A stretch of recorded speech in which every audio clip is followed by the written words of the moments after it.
বৃষ্টির দিনের মিষ্টি দুপুরে সবাইকে ভুনা খিচুড়ির শুভেচ্ছা। হ্যালো এভরিওয়ান, আসসালামু আলাইকুম। যে যেখানে আছো সবাইকে এই বৃষ্টিমুখর দুপুরের চিকেন খিচুড়ির শুভেচ্ছা দিয়ে শুরু করছি। এই বৃষ্টির মধ্যে দুপুরবেলা গরম গরম চিকেন ভুনা খিচুড়ি খেতে কার না ভালো লাগে বলো। চলো এই রেসিপিটা আজকে তোমাদের সাথে শেয়ার করি। এখানে আমি প্যানে পরিমাণ মতো তেল নিয়ে নিচ্ছি, সয়াবিন তেল। আর এটার মধ্যে আমি দিচ্ছি কিছু পেঁয়াজ আর মরিচ, এটা ভেজে নিব। তেজপাতা দিলাম, সাদা মশলা, দারচিনি, এলাচ, লং দিলাম। এখন এটা আমি ভেজে নিব বেরেস্তার মতো করে। এরপরে আমি দিচ্ছি এখানে চাল। এখানে আমি পোলার চাল ইউজ করেছি 1 কেজি। আর এটার মধ্যে 3 রকমের ডাল, বুটের ডাল, মসুরের ডাল আর মুগের ডাল দিয়েছি 250 গ্রাম। এখন এটা আমি সবগুলো একসাথে করে ভালো করে ধুয়ে নিয়েছি। এখন এটা আমি ভেজে নিব। তো ভাজার সময় আমি এটার ভিতরে কিছু মশলা ইউজ করব। রসুন বাটা দিলাম 2 টেবিল চামচ, আদা বাটা দিচ্ছি 2 টেবিল চামচ, লবণ পরিমাণ মতো, তারপরে দিচ্ছি লাল মরিচের গুঁড়া পরিমাণ মতো 2 টেবিল চামচ দিয়েছি।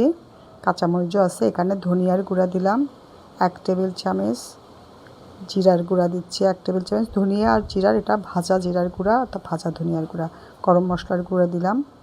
এখন এটা আমি ভালো করে ভেজে নিব, সব কিছু একসাথে মিক্সড করে নেব। এরপরে দিচ্ছি হলুদের গুঁড়া।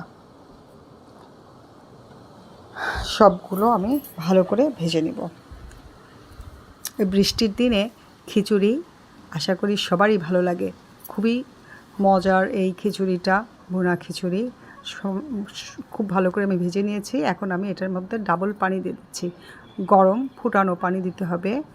তো চাল আর পানি সব সময় হচ্ছে যা চাল তার ডাবল পানি দিতে হয়। এখানে আমার 1 পোয়া মগ দিয়ে মাপা চাল ডাল আর পানি দিলাম 1/2 মগ দিয়ে সেম পরিমাণের। আর যদি নর্মাল পানি দিয়ে তোমরা ভাত বা খিচুড়ি বা পোলাও রান্না করো, সেই ক্ষেত্রে হাত দিয়েও মাপ দেওয়া যায়।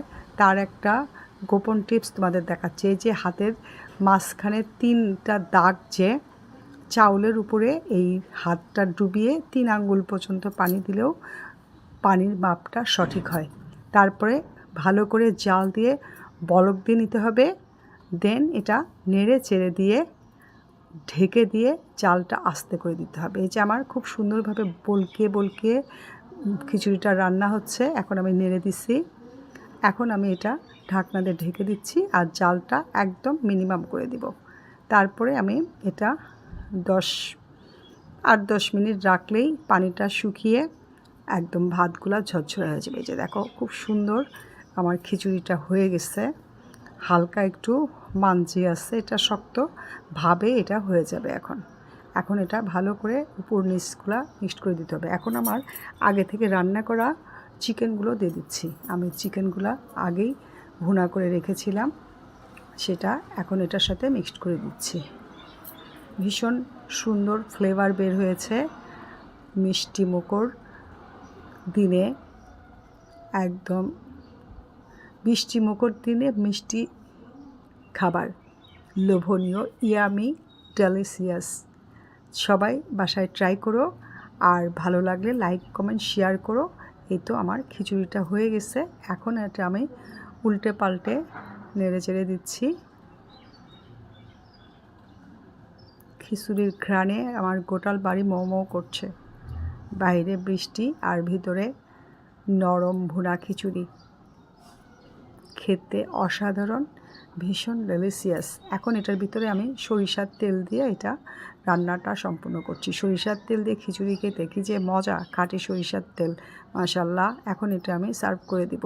তো তোমরা সবাই দেখে নিলে কিভাবে চিকেন খিচুড়ি করলাম, ভুনা খিচুড়ি। সবাই বাসায় ট্রাই করো। আর ভালো লাগলে লাইক কমেন্ট শেয়ার করতে ভুলবে না। এই রকম বৃষ্টির দিনে খিচুড়ি সবাই উপভোগ করবে আশা করি। সবাই যে যেখানে আছো খুব ভালো থাকবে, আমাদের জন্য দোয়া করবে। তোমরাও ভালো থাকবে, সবার জন্য শুভকামনা রইল। আল্লাহ হাফেজ।